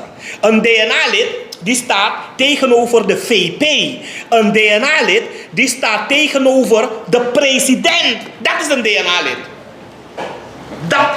Het controleren van de regering. Dat is een DNA-lid. Maar wat wij hier zien is dat de DNA-leden, die werken voor hun partij. De DNA-leden van de ABOP, die schuilen achter ABOP. De DNA-leden van de VAP, die schuilen achter de VAP. En wat er ook gebeurt, ze zeggen niets. In de DNA zeggen ze niets. Volgens mij in de DNA hoor je alleen 3 of 4 mensen praten. Terwijl we daar 51 leden hebben. We hebben daar 51 DNA-leden. Maar in de DNA horen we alleen 3 of 4 mensen of 5 mensen praten. De rest blijven zwijgen als de graf. En dat is fout. En ter afronding, heer Miranda, om te blijven bij DNA-leden ter afronding. We hebben gemerkt, als we de nieuwsberichten volgen en ook de interviews van enkele van onze DNA-leden bij andere mediahuizen. Er is een overeenstemming bereikt ten aanzien van het wijzigen van het kiesstelsel. De diverse fracties in het parlement hebben een overeenstemming bereikt. Men gaat voor het landelijk evenredigheidsstelsel. De ABOP, de VP, die geeft wel aan dat de ABOP nog steeds staat achter het districtenstelsel. Maar als we luisteren naar de fractieleider van de NDP bijvoorbeeld, de heer Parmeser, die geeft aan dat dat men dus wel gaat voor het landelijk evenredigheidsstelsel. Heeft dit kunnen volgen? Wat vindt u hiervan? Ja, nou kijk, in feite, ik vind de ABOP, kijk, het is niets persoonlijk hoor. Het is gewoon politiek. Maar de ABOP heeft gewoon alles verpest. Het is de ABOP die alles heeft verpest. Vanaf het begin in 2020 werd de ABOP gewaarschuwd. Laten wij nou een regering vormen, VAP, NDP, NPS, BEP en een paar andere partijen en zo. Een sociaal beleid, voor een sociaal beleid. ABOP wou niet. ABOP wou gewoon, het is de ABOP die moeilijk deed. En wat gebeurde er nou dan? Tijdens het ondertekenen van het akkoord stond erin geschreven dat op een gegeven moment gaan we de grondwet wijzigen en kiesstelsel. Maar de VP, hij heeft toen misschien niet goed gelezen. Dus hij heeft zelf voor gekozen. Dus daarom zeg ik, het is de ABOP, omdat ik heb mijn redenen. Het is niet persoonlijk, het is politiek. Politiek doen ze te veel domme dingen, dat is het probleem. Politiek doen ze te veel domme dingen. En die adviseurs van de ABOP, die zijn rommel. Die adviseurs zijn rommel. Ze geven... U zegt het zo keihard, meneer Miranda. Ja, ze zijn rommel. Omdat waarom ik het zeg, ik zal het even onderbouwen. 2020 werd de ABOP gewaarschuwd van nou ja, oppassen. Oppassen met wat u doet. Kies voor een sociaal beleid. Bouta heeft hem gewaarschuwd. Ik waarschuwde. Heel veel andere mensen waarschuwden. Vanuit Nederland ook. Waarschuwingen. Hij heeft niet geluisterd. Vandaag verkiezingen. Ja, Ubigi Moroding. Uwini. De volgende dag. Hotelfeest. Op brug rijden. Tingelingeling, tingelingeling. We hebben gewonnen. Ze luisterden naar niemand. Zodra je iets wou zeggen. Je bent jaloers. Iedereen die iets wou zeggen. Je bent jaloers. Hebben we vaker gehoord. Ja, dat zeiden ze steeds. Oké. Vervolgens kwam er, dus ik wil uit te leggen, dus de fouten van de ABOP. Het is dan het zal een beetje herhaald worden, bepaalde stukjes van dingen, maar ja, het moet even een beetje onderbouwd worden en aan elkaar geplakt worden.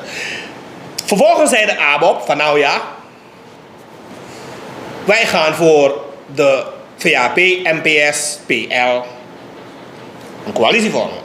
Maar de ABOP, die had al lang een zwering gemaakt om Mungo, samen met de NPS, samen te werken om de mensen te bundelen. De VHP, die heeft geen geweld gebruikt om de ABOP te bundelen. De VP wou dat zelf. Dus hij heeft er zelf bewust voor gekozen. Dus daarom zeg ik, het is de ABOP eigen schuld. En wat is er nou gebeurd? Toen gingen ze akkoord, ze gingen samenwerken. 2020, 25 mei 2020, verkiezingen gewonnen. Regeerakkoord ondertekend. Niets aan de hand. Ze gingen verder. Wat zei de VP? VHP is de beste partij die ik ooit heb gekend, die ik ooit heb gehad om samen mee te werken. Dat zei de VP. De VP zei nog meer. Hij zei, als iemand beweegt hier bij de VHP of bij Jan, kom je mij tegen. Je komt mij tegen. Ik sta altijd naast de VHP, naast Jan. Dat zei de VP. Zijn eigen woorden. Mensen waarschuwden, mensen zeiden, dit gaat niet goed aflopen. Trek de stekker eruit. Laten we een andere combi maken. Met VHP, met NDP, met BEP, met andere partijen erbij. De VP luisterde niet. Oké, hij had zijn mensen gezegd, jullie moeten allemaal voorstemmen. Maar de ABOP, die weet, althans ze wisten niet, dat bepaalde wetten ook tegen hen gebruikt gaat worden.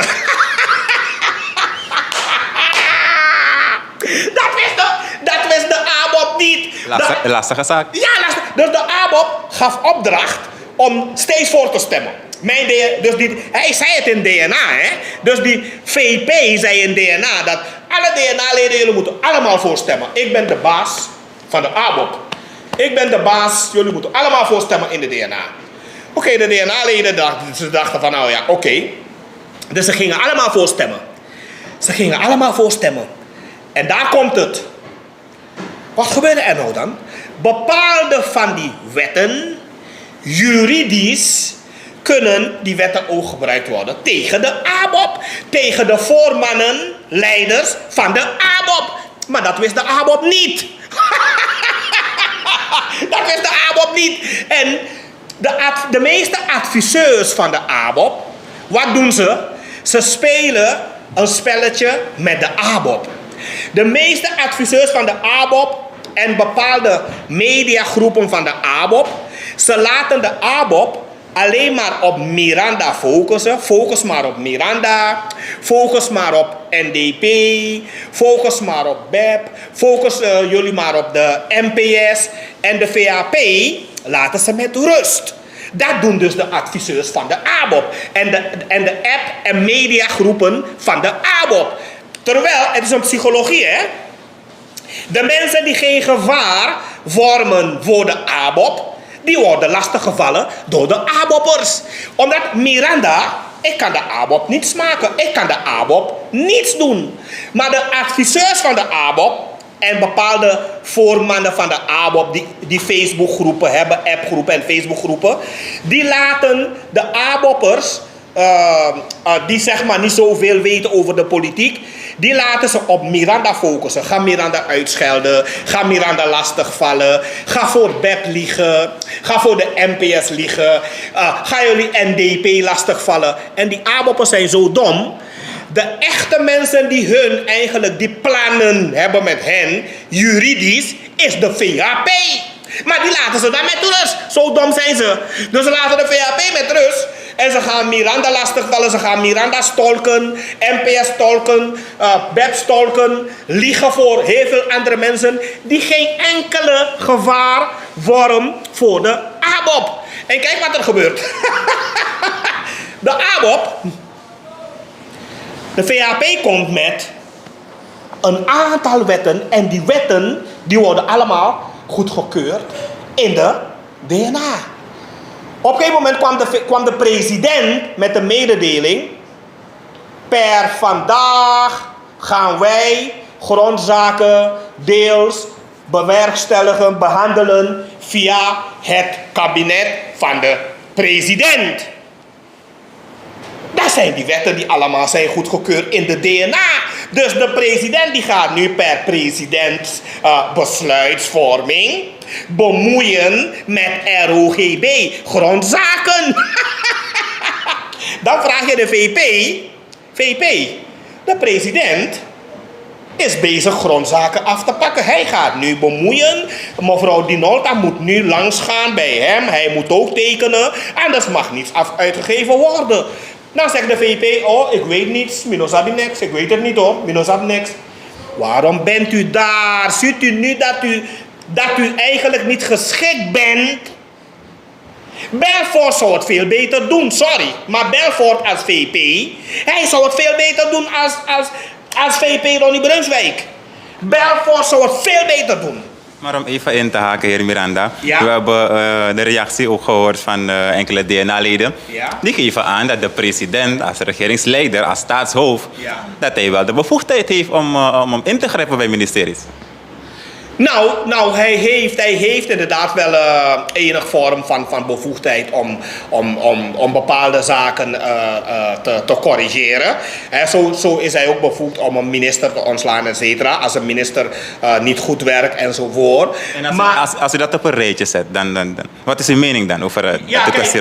Kijk, de president volgens de statuten, de reglementen en zo, mag de president inderdaad ook bemoeien met minister en zo. Dus werkt een minister niet goed, mag hij correctie uitvoeren.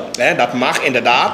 Maar de president, wanneer we praten over ministeries. Dus bepaalde ministeries die uitgegeven zijn. Dus we hebben afspraken gemaakt.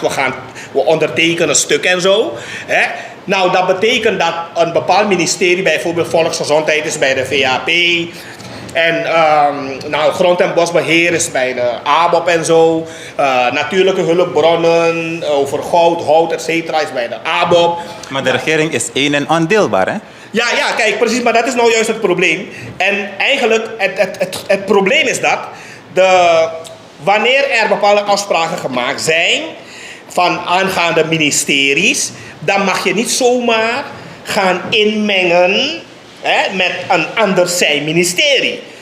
Als een minister niet goed functioneert, dan mag je die minister wel corrigeren of misschien vervangen. Dat mag wel. Maar je mag niet zomaar gaan inmengen in het beleid van een bepaald ministerie. Tenzij je correctie wil uitvoeren. Wat de president heeft gedaan, de president heeft het slimmer aangepakt. Want de president, zeg maar, hij is slimmer dan de VP, toch? Hij is veel slimmer dan de VP. Dus de kwestie rond de grondzaken op het kabinet is wettelijk vastgelegd. Ja, maar dan zeg ik dus, de president is slimmer dan de VP. Terwijl Belfort zou de president doorhebben. Miranda, ik zou de president doorhebben. Ik zou niet akkoord gaan met dat. Maar wat heeft de vicepresident nou gedaan? De vicepresident heeft zelf toestemming gegeven aan zijn DNA-leden dat ze allemaal moeten voorstemmen. En deze zaken worden ook allemaal besproken tijdens RVM-meeting, RVM-vergadering. Dus de vicepresident die heeft zelf ook alles goedgekeurd en toestemming gegeven. Maar wellicht staat hij er niet bij stil wat de gevolgen zijn van die wetten die ze maken. Maar wanneer het ten uitvoer wordt gelegd, dan gaat hij zeggen: nee, ik ben niet akkoord. Hetzelfde ook met de uitspraak van het Hof, constitutionele Hof. Het Hof heeft een uitspraak gedaan. En het Hof is natuurlijk van plan om veroordeelden uit het systeem te halen en zo. dat is eigenlijk, dat willen ze doen. En om even in te haken, we zijn nog steeds live Culturu TV op locatie. En tijdens de live kunnen soms zaken vallen. Ja? Maar u kunt verder gaan, meneer Miranda. Ja, het is, de president en het hele systeem van ons. Wat wij nu eigenlijk moeten doen om, hoe je het draait of keert, het blijft allemaal een beetje precair.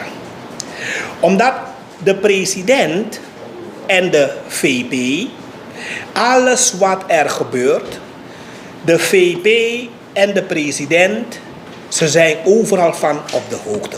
En de VP hoort ook overal van op de hoogte te zijn van alles wat er gebeurt. Toen het Hof met die uitspraak kwam, constitutionele Hof, dat ze willen bepaalde wetten wijzigen, et cetera, et cetera. VAP had het een beetje onnozel gebracht.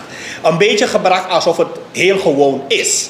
Want ze zeiden aanvankelijk alleen tegen de ABOP dat wij gaan de grondwet wijzigen en we gaan dus 2 artikelen wijzigen. Maar verder hadden ze nog niet medegedeeld wat ze dus eraan gaan toevoegen. Dat is dus eigenlijk een beetje listig. Maar daarvoor moet je heel slim en intelligent zijn om dat te begrijpen. Maar de ABOP'ers die snapten dat niet. Dus toen de VAP zei van we moeten de grondwet gaan we wijzigen. 2 artikelen gaan we wijzigen. Weet je nog, 2 maanden, 3 maanden, 4 maanden terug hoorden we nog niets over enkele lid die zouden worden opgenomen. Dus of A, B, C, D, of lid 1, lid 2, lid 3, hadden we nog niets daarover gehoord. En later kwamen ze ermee dat we hebben dus even een beetje om terug te vallen in herhaling. Toen zeiden ze dus, toen ABOP, dus toen ze wakker werden, is toen VAP zei, we gaan het veranderen in de DNA. En de VHP wisten van als het daar niet lukt, dan hebben we nog de VVV om het daar te doen. En toen zei de VHP, toen kwamen ze ermee, dus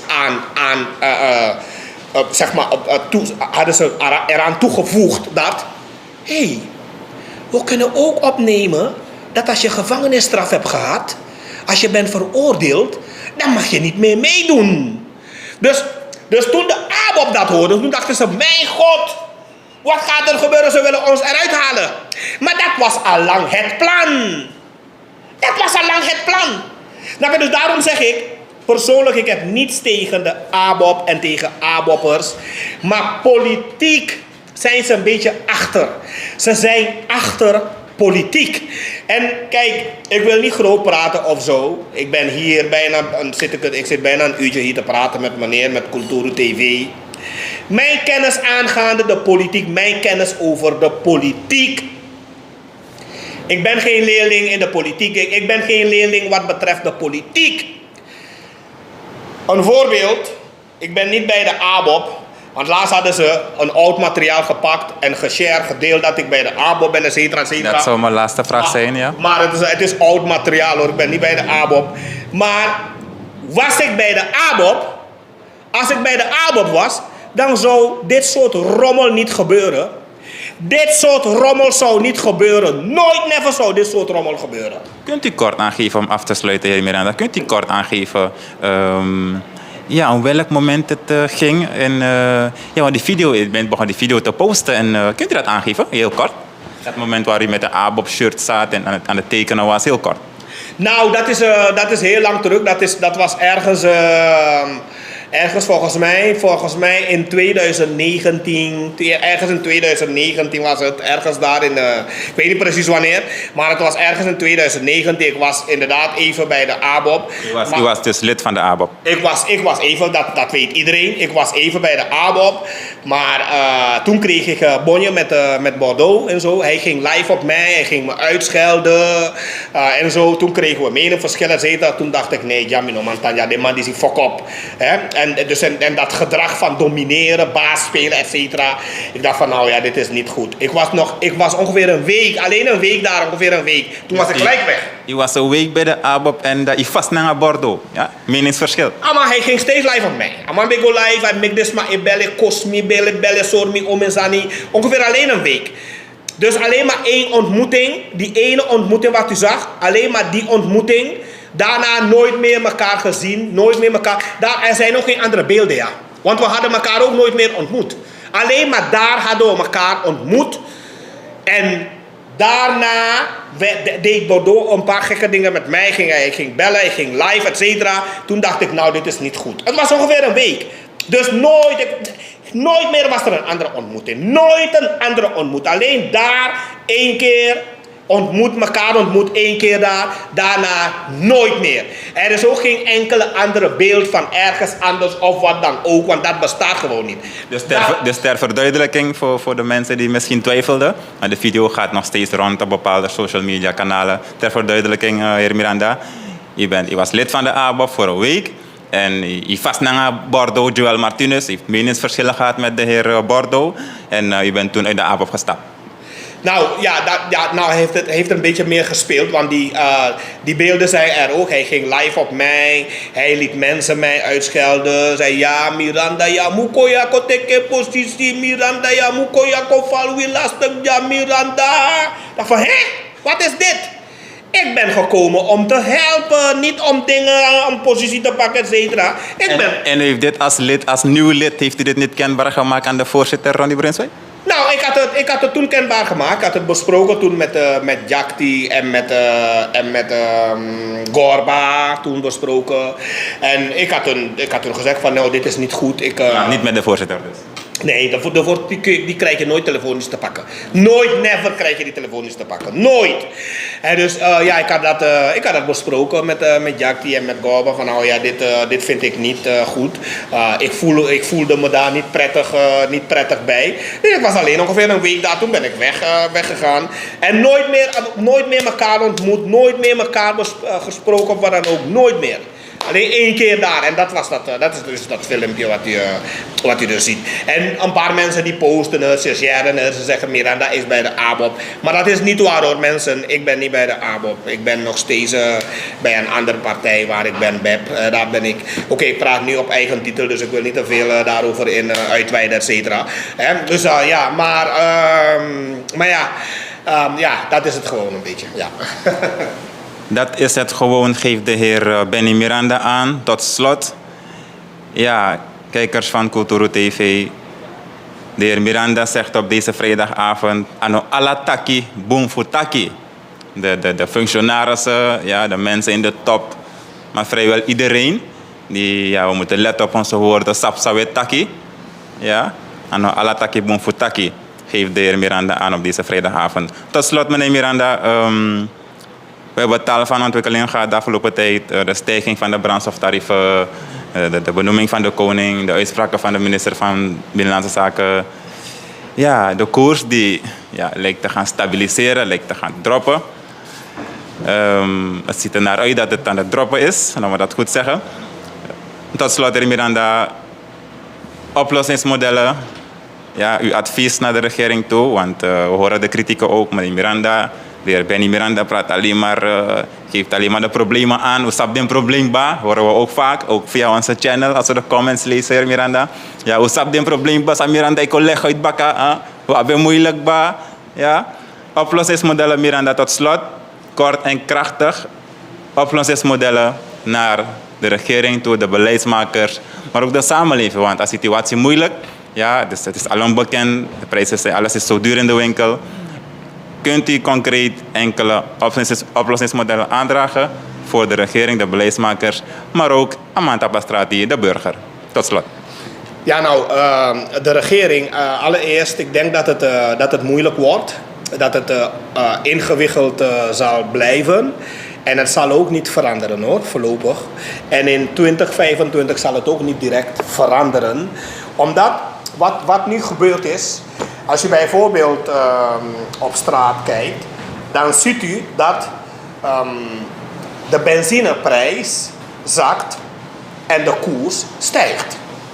Dat klopt al niet. Hè? Dat in verhouding klopt dat niet. Dat is al eigenlijk verwarrend. Hè? Dit blijft verwarring.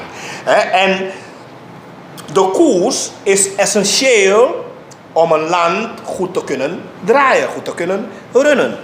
En als we teruggaan naar een aantal jaren terug, dan weten jullie nog dat we hadden een leenplafond van 60%. Hè, dus het OBGLO-plafond. Van 60% wat wij dus mogen lenen aan geld, aan uitgaven, et cetera, et cetera. Het was vastgesteld op 60%. Inmiddels is het bijna 200%. Hè. Bijna 200% is het. En de prijzenverhogingen, we kampen nu met sowieso ongeveer bijna 500 tot 500 zoveel procent aan prijzenverhogingen. En dat betekent met zoveel verhogingen, van eerst het leenplafond van 60% en van 60% naar 90%, van 90% naar 100 zoveel procent, naar 150% en nu naar bijna 200%. En dat zal alleen maar erger worden. Omdat als het leenplafond onstabiel is, niet stabiel is, betekent dat je economie slecht is. En ik heb recent ook nog gelezen dat wij wellicht brieven zullen krijgen van 200 SED en misschien 500 SED, et cetera, et cetera. Heb je gelezen op het internet. Hè? Ik ben up-to-date, ik lees alles. Nieuwe bankbiljetten. Ja, nieuwe bankbiljetten. Nou, dat betekent dat de munt wordt opnieuw gedegradeerd. Het is een vorm van degraderen, dus we gaan degraderen. Omdat waar je dus eigenlijk 200 SED nodig zou hebben, ja, dan moet je straks met 500 SED. Dat is eigenlijk het verhaal. Want als je grotere briefjes biljetten gaat ontwikkelen, betekent dat je dan steeds meer geld bij je moet hebben, moet dragen. Al dan niet zoveel meer misschien als voorheen. Misschien ga je dan in plaats van briefjes van 50 kiezen voor briefjes van 200 of 500, maar het zal hetzelfde blijven. Het is een degradatie van de munt. De centrale bank die geeft aan dat deze maatregel, dat dit wordt ingevoerd om de zaken bij de ATM, om dat te vergemakkelijken. Dat we minder bankbiljetten hebben, de lange rijen en dat de automaten heel snel leeg raken. Om dat te voorkomen. Nou, dat is niet waar. Ik geloof dat niet. Ik ben er niet mee eens. Want voorheen was het ook niet zo. 5 jaar geleden was het ook niet zo. Het probleem, dat is niet het probleem. Centrale bank moet eerlijk zijn. Dat is niet het probleem. Dus u bent het niet eens met de centrale bank dat de nieuwe bankbiljetten van 200 en 500 SRD bedoeld zijn om het betaalverkeer te vergemakkelijken? U bent het niet eens met het CBVS? Daar ben ik niet helemaal mee eens, nee. Als de centrale bank zegt dat zij meer briefjes willen, omdat 50 SRD steeds minder waarde krijgt, dan zeg ik oké. Als de centrale bank stelt dat zij grotere briefjes, biljetten willen omdat 100 SED steeds minder waarde krijgt, dan zeg ik oké. Wat is nou de achterliggende gedachte om grotere biljetten te ontwikkelen? Wanneer een land goed functioneert, wanneer een land goed draait, dan moet je eigenlijk je muntjes waarderen. Je moet met 50 cent, met 1 SED, 2 SED, die moet je allemaal waarderen. Maar wat zullen we krijgen straks op een gegeven moment? Op een gegeven moment, met zo'n ontwikkeling, dan kunnen we straks eigenlijk 5 SED en 1 SED en 2 SED, straks zal dat niet meer tellen. Want op een gegeven moment kun je bijna niets meer kopen voor een 2 SED of een 5 SED. Ik heb lang geen eieren gekocht, dus ik weet niet wat een ei kost. Volgens mij iets van 6 SED of zo, of duurder. Maar op een gegeven moment zullen we dus niet meer in staat zijn om 5 SED nodig te hebben. Alles zal duurder worden. En als we dan briefjes gaan krijgen van 200 en 500, betekent dat het land achteruit gaat. Om een land te ontwikkelen, moet je juist naar stabilisatie gaan. Hoe gaan we stabiliseren? Nou, je moet zorgen voor een betere import. Hè? Dus zelf ook productie maken om te exporteren. Je mag ook wel importeren om te verkopen. Maar met een dollarkoers van 1 op bijna 40... en een douanekoers van bijna 1 op 40... nou, dan is die economie toch helemaal kapot. Dat komt niet goed. Want om te importeren en om te exporteren heb je US nodig. En als je gaat importeren, moet je een koers... Wat was de koers vroeger? In 2019 hadden we een douanekoers van 1 op 9, 1 op 10 zoveel, 1 op 11, 1 op 12... afhankelijk van wat je allemaal had binnengekregen. En nu hebben we een douanekoers van bijna 1 op 40. Een douanekoers van bijna 1 op 40. Gelijk aan de dollarkoers, zeg maar. Nou, dat betekent als je een aantal containers wil invoeren... de douane... die gaan jou dan chargen 1 op 40. En als je heel veel nieuwe spullen hebt... misschien denk je van nou ja, laat maar zitten. Misschien laat je alles daar staan.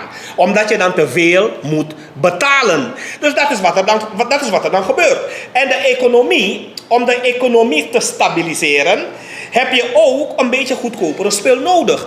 En de douanekoers... inklaringkosten, je krijgt ook te maken met inklaringkosten enzovoort. Dat moet allemaal veel goedkoper. Maar op dit moment is dat alles veel te hoog, waardoor eigenlijk je kunt op dit moment het land is een beetje verpest. En nu op dit moment kan ik niet zeggen dat het nu goed komt of volgend jaar goed komt of de jaar daarop. Het is een totale puinhoop geworden.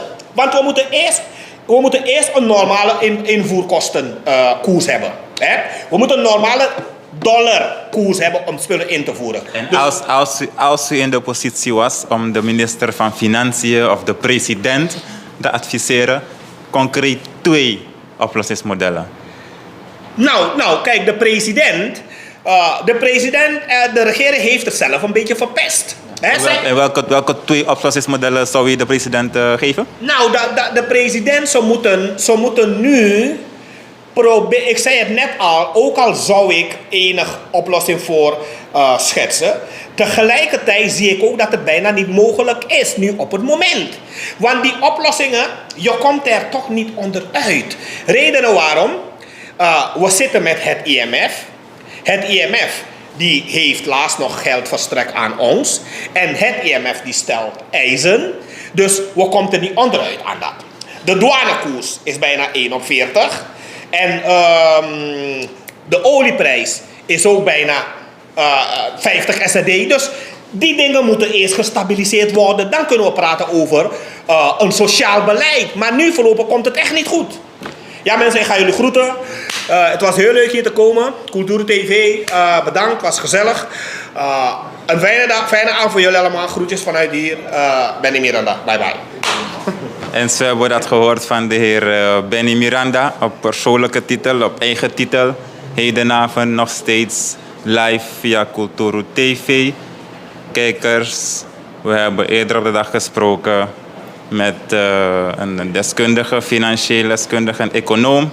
En hedenavond was het dus de beurt aan de heer Bennie Miranda, kritische burger, die op eigen titel zijn mening heeft gegeven over enkele actuele zaken. Met dank, laat me dat ook meteen aangeven, met dank aan een contactpersoon voor het beschikbaar stellen van deze bijzondere locatie. Ja, we danken de contactpersoon. We leven in Suriname, klein land. Dus ik denk dat het wel duidelijk is waar u moet zijn, waar u kunt zijn voor een goede sfeer. Dit was Belfort Joymar voor Culturu TV. Een fijne avond verder toegewenst.